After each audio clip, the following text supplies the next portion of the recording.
Hello everyone. ఇవాళ మా husband లంచ్లోకి rice పెడుతున్నాను. ఇందులో కిన్వా రైస్ ఈక్వల్ అమౌంట్లో వేసి బాయిల్ చేశాను. So protein and carbs add అవుతుందని. నెక్స్ట్ సాంబార్తో చికెన్ ఫ్రై అదిరిపోతుంది కదా, అది గుర్తొచ్చి చౌచౌతో సాంబార్ చేశాను. సాంబార్లో పప్పు వల్ల ప్రోటీన్ అండ్ చౌచౌలో మంచి ఫైబర్ ఉంటుంది. నెక్స్ట్ సాంబార్లోకి చికెన్ ఫ్రై పెడుతున్నాను. చికెన్ మ్యారినేట్ చేసి ఆలివ్ ఆయిల్లో ఫ్రై చేశాను. చికెన్ మనకు తెలుసు కదా, ప్రోటీన్ ఉంటుంది. ఇంకా న్యూట్రియంట్స్ యాడ్ చేయడానికి చిక్కుడుకాయ వేపుడు పెడుతున్నాను.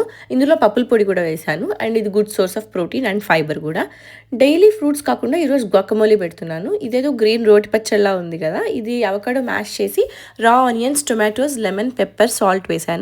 అవకాడో వల్ల చాలా బెనిఫిట్స్ ఉంటుంది, rich in fibre and vitamin C కూడా. ఇలా గువాకమోలీ చేసుకుని తింటే హ్యాపీగా తినేస్తాం రోజు అయినా. అండ్ ఒక హ్యాండ్ఫుల్ బనానా చిప్స్ కూడా పెడుతున్నాను. ఎన్నున్నా ప్రోబయోటిక్స్ మిస్ అవ్వకూడదు కదా, అందుకే కొంచెం మజ్జిగ పెడుతున్నాను. లంచ్ అయ్యాక కొద్దిగా మజ్జిగ తాగేయచ్చు. ఫైనల్గా అన్నీ ఒక బ్యాగ్లో అరేంజ్ చేసి ట్రయల్ మిక్స్ కూడా పెడుతున్నాను. ఇందులో అన్ని నట్స్ ఉంటాయి అండ్ ఒక స్వీట్ నోట్ రాసి క్లోజ్ చేశాను.